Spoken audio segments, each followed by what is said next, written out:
Olá, meus irmãos. Eu vou colocar para você aqui um vídeo que eu recebi no meu Instagram para dar a minha opinião. Então, eu vou aproveitar essa consulta e dar minha opinião aqui também para você que talvez tenha a mesma dúvida que a pessoa que me enviou. Eu vou colocar e depois eu vou comentar sobre o vídeo. Preste bem atenção na fala aqui do pastor. Hoje, talvez nós tenhamos que refazer a nossa maneira de pensar, porque nós acabamos achando que só quem é crente evangélico é ovelha do Senhor. Quando eu falo isso, tem gente que fica arrepiada, né? Fala, oh, meu Deus do céu, lá vem o Zé de novo com essa ideia, né? Só o crente evangélico é que vai ser salvo. Gente, lamento dizer a vocês, o evangélico surgiu há mais ou menos 100 anos. O protestante surgiu há mais ou menos 400 anos. 500, para ser mais exato. Na Reforma já fez 500 anos. Os batistas há pouco mais de 400. Ninguém foi salvo antes disso. A gente precisa parar de pensar que só quem pensa como nós tem entrada no céu. Porque o que nós fazemos hoje é coisa recente. É coisa recente. Nos 2000 anos de igreja, a igreja é do jeito que é hoje há pouco tempo. Então vamos abrir o nosso coração, os nossos olhos, a nossa cabecinha aqui, para que a gente entenda que Jesus não é propriedade dos evangélicos brasileiros, norte-americanos, europeus. Jesus não é propriedade da gente, ao contrário, nós é que somos propriedade de Jesus. Só Jesus conhece o tamanho da sua igreja, só Jesus conhece as suas ovelhas. Tem católico que é do rebanho do Senhor? É lógico, está cheio. Tem ortodoxo que é do rebanho do Senhor? Sim. Tem gente que não se identifica com nenhuma igreja e é rebanho do Senhor? Muito provavelmente. Mas como é que a gente identifica eles? Quem disse que é você que identifica as ovelhas? Irmãos, é muita arrogância, muita soberba o evangélico pensar que a salvação é somente dele. Uma passagem bem conhecida por todos, no livro de João, capítulo 3, versículo 16, a Bíblia me diz exatamente assim: que Deus amou o mundo de tal maneira que deu seu Filho unigênito para todo aquele que nele crê, não pereça, mas sim tenha a vida eterna. Exatamente isso, irmãos. A salvação é para todos que nele crê, para todos que têm fé, não somente do evangélico ou do crente. Como o próprio pastor José comentou no vídeo, a salvação não é de 500 anos para cá, isso aí não faz sentido. Mas enfim, irmãos, o que vocês acharam do vídeo? Comente aí, dê sua opinião. Um grande abraço e Deus. Isso aí, como o próprio irmão aí que produziu o vídeo disse que deixou aberto para ser dada opinião, então eu vou aqui aproveitar desse momento e dar a minha opinião sobre isso. Vamos lá. Primeiro, esse pastor José, eu não o conheço, né, então não vou aqui de modo algum falar a respeito dele, porque não é a minha competência fazer isso. Eu vou falar com base nas declarações que ele deu no vídeo, que é público e que pode ser analisado, como o meu também pode ser, sem nenhum problema. Primeira coisa, vocês perceberam que o pastor José, né, identificado aí pelo irmão que publicou, ele não, pelo menos nesse vídeo curto, né, esse deve ser parte de uma mensagem maior, e aí foi colocado só esse corte aí, então eu não posso dizer que ele não tenha feito depois isso, ou antes, mas nesse corte, pelo menos, ele não cita nenhum texto bíblico. Ele não fundamenta o que ele diz com a palavra de Deus. Não há nenhuma citação, olha, porque a Bíblia diz isso, diz tal coisa. E o que nós temos que entender é que a Escritura, ela está acima de toda opinião, autoridade, igreja, e acima de qualquer coisa. É ela que determina o que é certo e o que é errado. Ele fala algumas verdades no meio da fala e outras inverdades que eu vou procurar mostrar. Algumas verdades que ele fala é que, com relação ao protestantismo, tem 500 anos, os evangélicos procedem, os evangélicos, eu acho que ele quis dizer neopentecostais e pentecostais têm um pouco mais de 100 anos, porque o pentecostalismo surgiu há um pouco mais de 100 anos, e depois vem o neopentecostalismo. Então, se ele está classificando evangélicos aqui como pentecostais e neopentecostais, ele está correto. Mas, mesmo assim, ainda se procede, tem origem na Reforma Protestante. Os presbiterianos têm, sim, 500 anos praticamente, porque João Calvino é o mentor teológico aí dos presbiterianos.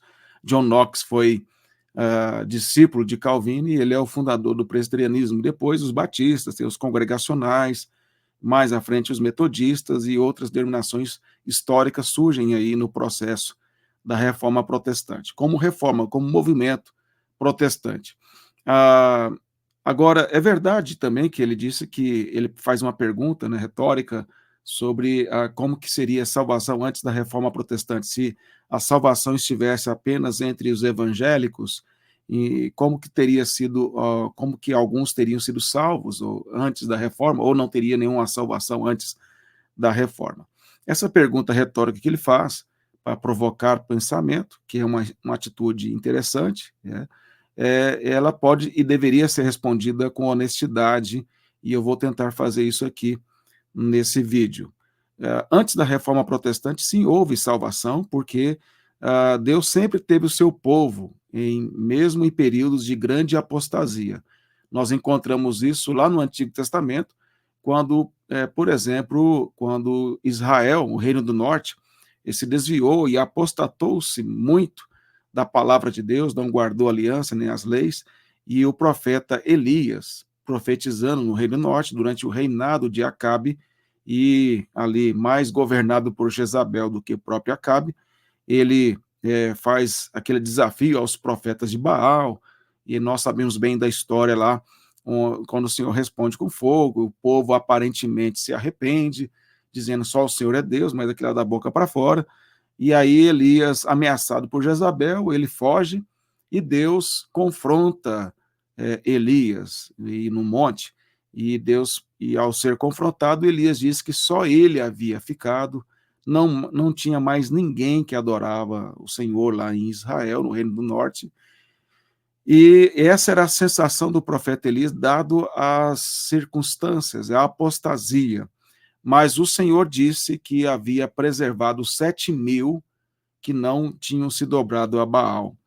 E aí Elias tem que continuar o ministério profético dele. O que eu quero destacar com isso é que mesmo em uma situação como aquela, de tanta apostasia, Deus ainda preservava uma semente santa, um povo santo, dentro de uma religiosidade hipócrita, apóstata, como era ali no Reino do Norte. Mesmo no Reino do Sul, em Judá, eles também abandonaram o Senhor por muitas vezes. Ao final do reinado ali da dinastia de Davi, Deus os entregou aos babilônicos. Mesmo assim, havia lá um grupo, dentre eles Daniel, seus amigos, que eram fiéis. Havia profetas fiéis, como Jeremias ou como Ezequiel, e assim por diante. Deus sempre preservou para ele, em meio à apostasia, um povo para si. Na Idade Média não foi diferente. Quando a Igreja Católica ela se desvia quase que completamente, aliás, na verdade, completamente nas suas doutrinas, e com idolatrias, com a ênfase no papado e todo tipo de paganismo dentro da igreja.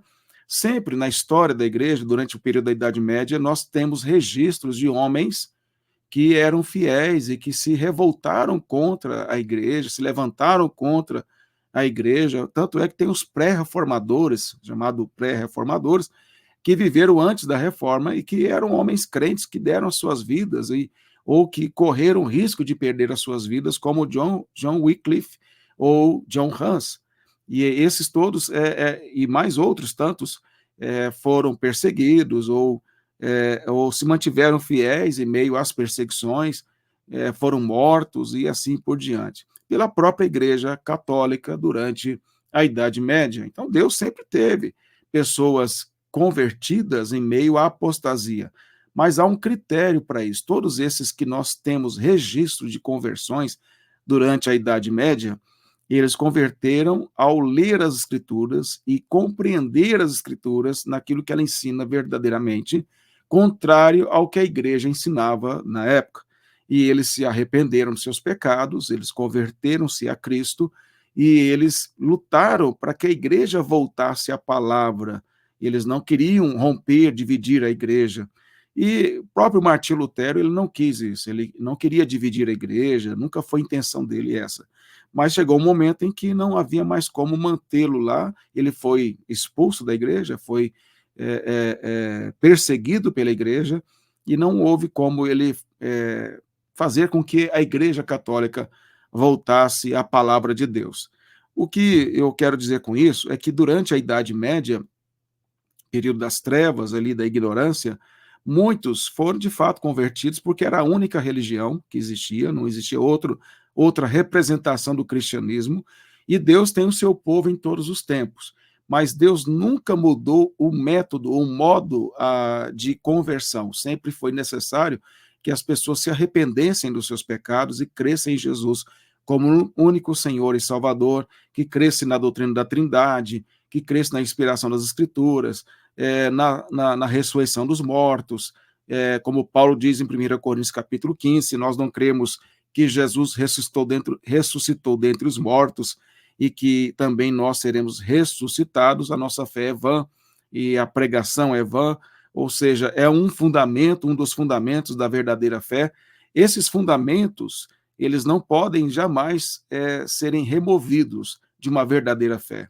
É preciso que eles estejam presentes. E eu posso dizer que durante o período anterior à Reforma Protestante, mais precisamente na Idade Média, porque antes da Idade Média, antes da Igreja Católica, a Igreja cristã era perseguida pelo Império Romano, e de fato aí nós tínhamos uma grande parte de crentes verdadeiros, porque para ser crente verdadeiro era preciso estar disposto a morrer pelo Evangelho. Então, dificilmente um falso crente estaria disposto a morrer pelo Evangelho sem crer nele. Mas no período da Idade Média, nós temos aí pessoas que foram alcançadas, que temos registros e outras não. E estas fizeram parte da verdadeira Igreja de Cristo, que não era a agora fugiu a palavra, né? A que era como uma instituição, no caso aí, a Igreja Católica. Não pertenciam à instituição católica, mas pertenciam à Igreja invisível, à Igreja de Cristo presente na Terra, porque eles criam nessas verdades centrais do Evangelho. E o número dessas pessoas que creram nesse período, só o Senhor sabe. Nós só saberemos disso na eternidade. Agora, ele fala que os evangélicos, ao crer que são salvos, só eles são salvos, e porque são evangélicos e coisa desse tipo. Eu vou até voltar aqui algumas falas dele para ser honesto na minha análise aqui do que ele diz. Vamos lá. Mais ou menos 400 anos, 500 para ser mais exato, na Reforma já fez 500 anos. Os batistas há pouco tempo. Porque o que nós fazemos hoje é coisa recente. É coisa recente. Nos 2000 anos de igreja, a igreja é do jeito que é hoje há pouco tempo. Então vamos abrir o nosso coração, os nossos olhos, a nossa cabecinha aqui, para que a gente entenda que Jesus não é propriedade dos evangélicos brasileiros, norte-americanos, europeus. Então, verdade, a igreja não é propriedade da igreja evangélica, Cristo não é propriedade da igreja, o evangelho não é propriedade de uma instituição, e nesses 2000 anos, é verdade que, como eu já expliquei, antes da Idade Média, a igreja era mais purificada por conta das perseguições, e os pais da igreja, o período da patrística chamado, e depois, com a corrupção da igreja, quando ela se une ao Estado romano, e aí vem a organização da Igreja Católica, ela vai se perdendo com a corrupção, com o paganismo fora da igreja, que vai adentrando a teologia da igreja, ela vai se secularizando e profanando as verdades, ao ponto que chega a um nível em que a Igreja Católica, como instituição, ela se perde completamente. Porém, mesmo assim, Deus alcança muitos dentro da igreja, que alguns, como eu já expliquei, temos registros e outros não, esses sim eram verdadeiros crentes. A Reforma Protestante, ela não é uma inovação, ela não é algo novo, como ele coloca. A Reforma Protestante é um retorno ao antigo, é um retorno ao que a igreja era no seu início, é um retorno à palavra. Inclusive o lema da Reforma Protestante é Igreja Reformada, sempre reformando, que é justamente a igreja voltando à Escritura. Por quê? Porque no período da formação da Igreja Católica, a Idade Média, a igreja se perdeu, se afastou da palavra de Deus, e aí os reformados lutam para que a igreja volte às escrituras como era no seu princípio anterior à igreja católica. Então, na verdade, a inovação ocorre com o catolicismo romano e não com o protestantismo, principalmente na área dentro da teologia reformada, dentro da esfera do movimento protestante. Mas aí o que eu quero destacar aqui da fala dele de erro, e também depois do irmão lá, é o seguinte: é verdade que não é ser evangélico que nos torna crentes. Aliás, tem muitos evangélicos que não são crentes. E dentro da igreja há muitos que não são crentes. E o Senhor Jesus falou isso, que no meio do trigo há joio, e quem semeia o joio é o diabo. E que esse joio vai crescer junto com o trigo, e que só no juízo é que vai ser separado e lançado no fogo. Logo, dentro da igreja evangélica, existem muitos joios. E, aliás, em alguns casos, prevalece o joio em cima de alguns que são trigos, que são verdadeiros crentes, por conta das heresias, dos falsos pregadores.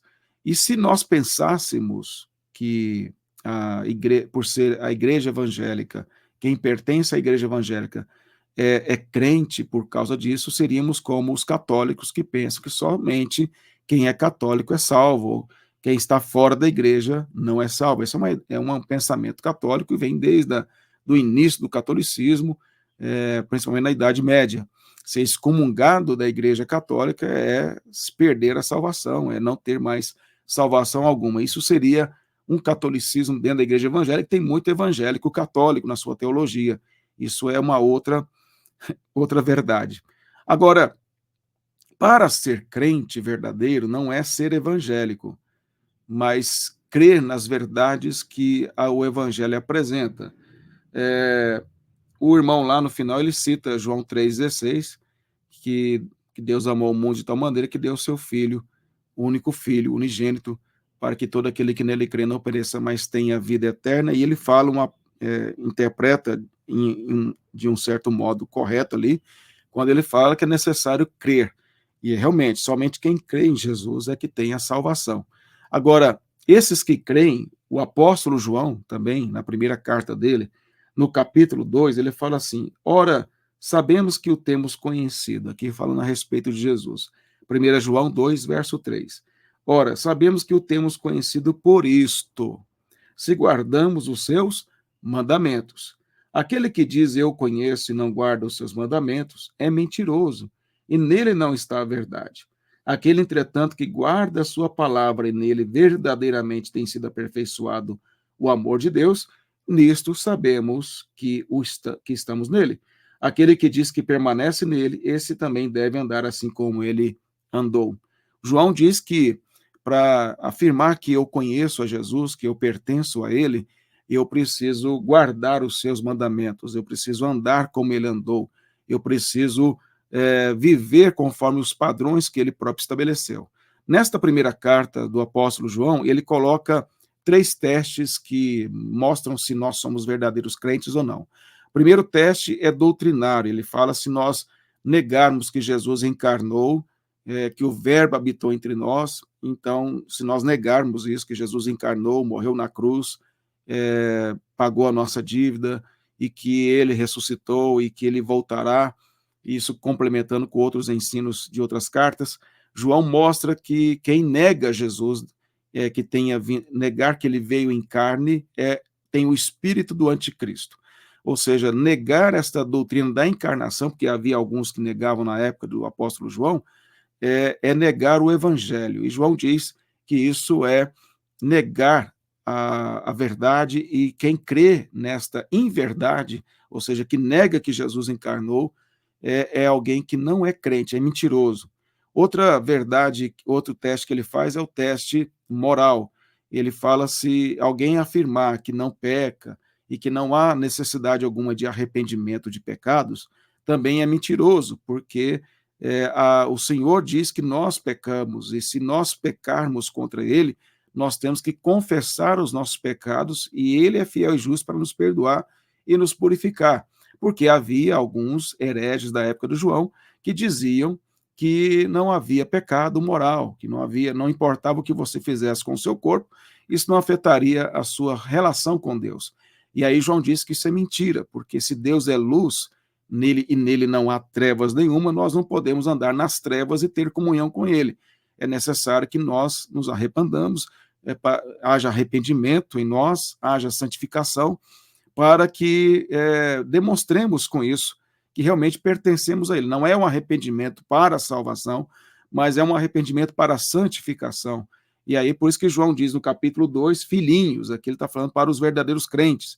Estas coisas vos escrevo, para que não pequeis. Se todavia alguém pecar, temos advogado junto ao Pai, Jesus Cristo, o justo, que é a propiciação pelos nossos pecados.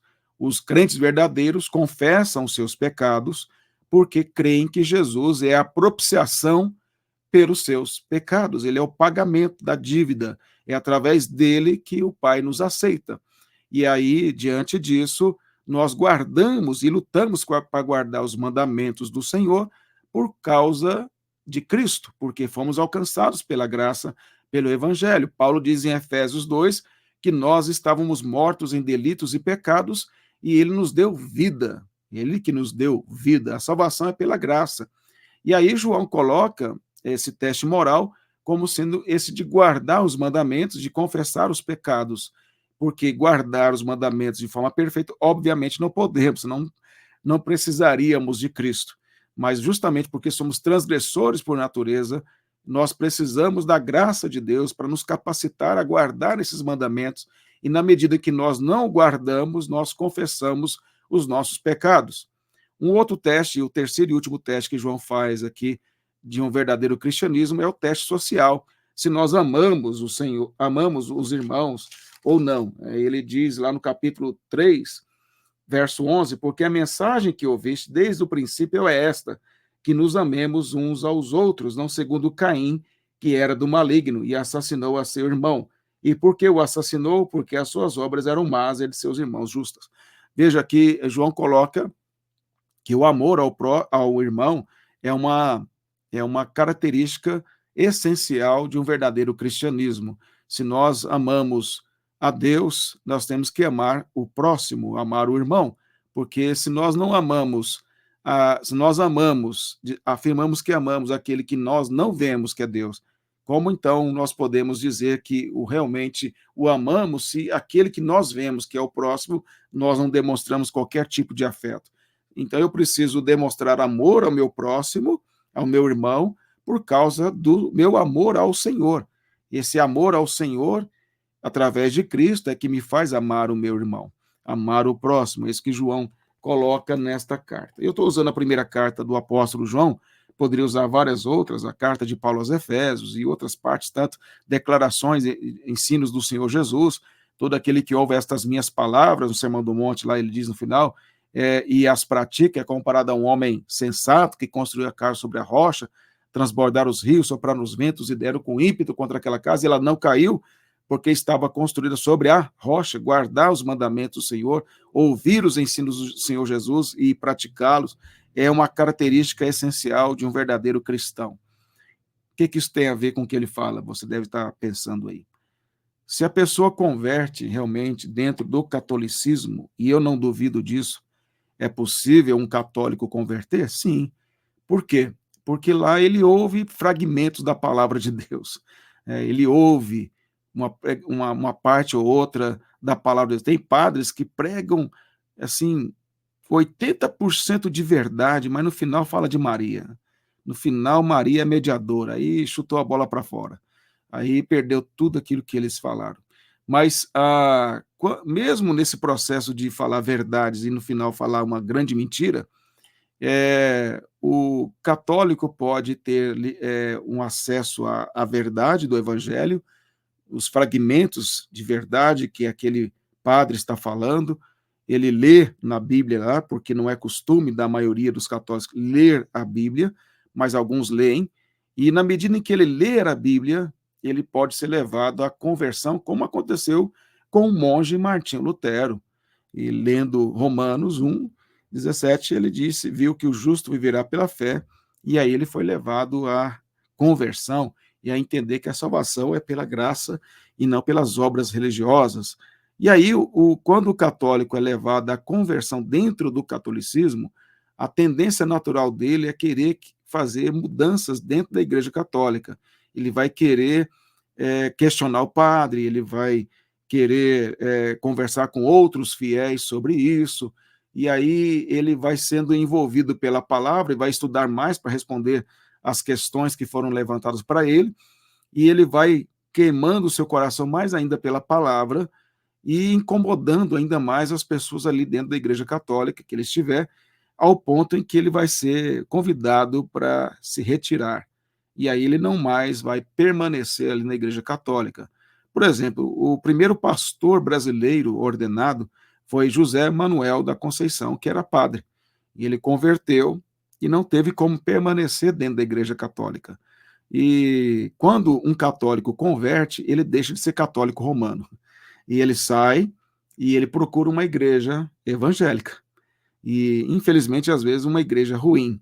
Mas ele procura uma igreja evangélica porque ele não quer mais, ele não crê mais que Maria é advogada, que Maria é mediadora, ele não crê mais nos santos como mediadores, ele não crê mais que pode reverenciar santos e como fazem os católicos, ele não crê mais que o papado é a autoridade final, ele não crê mais que a igreja detém a salvação e que fora dela não há salvação. E aí ele vai procurar uma igreja evangélica. É natural o processo que ele vai caminhar. E ele vai ser convidado para se retirar, naturalmente, isso vai acontecer. Por quê? Porque ele vai começar a incomodar as pessoas lá dentro que não enxergam a verdade ainda. Agora, isso eu estou dizendo para mostrar o seguinte, que a salvação tem partes que ele fala aí que são verdadeiras e outras não. E aí passa-se a ideia, pelo menos por o corte do vídeo, que a salvação, se alguém pode converter a Cristo dentro do catolicismo e permanecer lá. Não há essa possibilidade de permanecer lá, porque há tantas distorções das verdades centrais do evangelho que não tem como a pessoa continuar lá, ela não vai conseguir. Os olhos foram abertos e ela vai procurar uma igreja que seja bíblica. E aí eu faço a crítica também à igreja evangélica, que infelizmente é preciso procurar com muito cuidado a igreja evangélica, porque a grande parte da igreja evangélica abandonou o evangelho, apostatou-se do evangelho, não abraça a idolatria no sentido de imagens e nem o papado, mas tem os papas menores, donos das igrejas, os bispos, os apóstolos, os pai apóstolos, que são os donos das igrejas, com as suas falsas teologias, são os mercenários que exploram o povo. E aí, quando alguém sai novo na fé de uma igreja católica e vai para uma igreja dessa, aí ele vai cair numa outra cilada. Ele precisa ser orientado e procurar uma igreja que seja verdadeiramente bíblica. E aí eu quero dizer, e não estou aqui defendendo nenhuma denominação em específico, e nem dizendo que uma denominação é a única verdadeira, porque aí seria um catolicismo ou uma seita pensar dessa maneira. Mas que existem igrejas e denominações sérias que buscam viver o evangelho, que busca pregar verdadeiramente o evangelho, e pode ter um pastor ou outro no meio que é como Judas, um joio no meio, mas não expressa a realidade daquela denominação. É preciso ter os critérios. Como é que eu vou saber disso, pastor?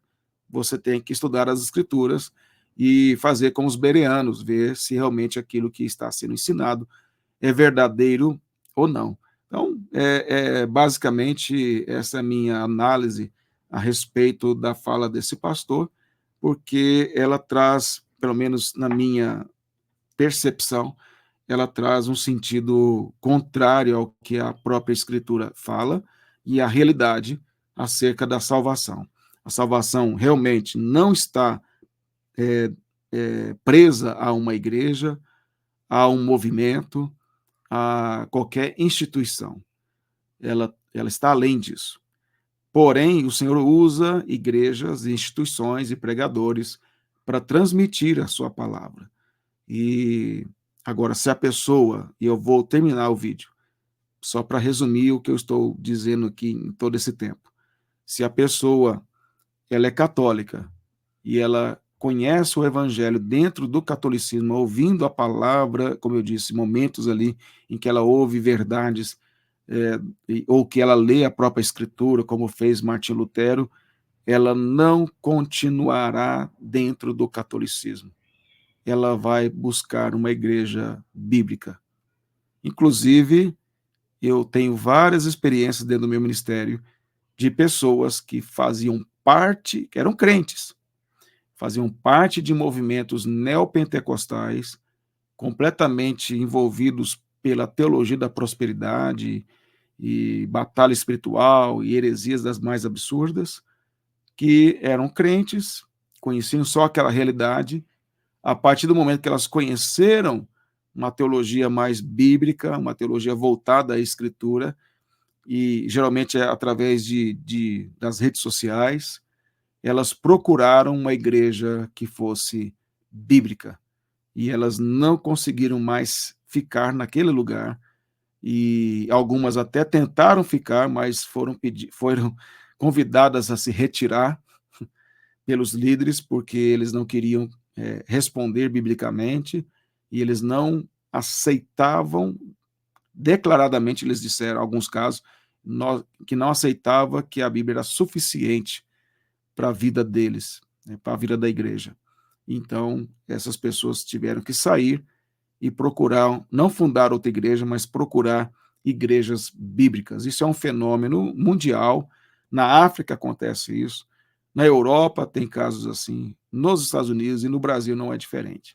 Então, se você está numa igreja bíblica, permaneça na sua igreja, valorize a sua igreja, valorize o seu pastor, porque é cada vez mais raro encontrar igrejas bíblicas, pastores bíblicos, como nos dias do profeta Elias. E aí a gente às vezes acha, só ficamos nós? Não, não tem mais gente aí. Deus tem preservado joelhos que não se dobraram a Baal. Deus assim nos abençoe, muito obrigado, espero ter contribuído com essa análise e ajudado você aí a entender um pouco sobre isso. Até a próxima, se Deus assim permitir. Amém.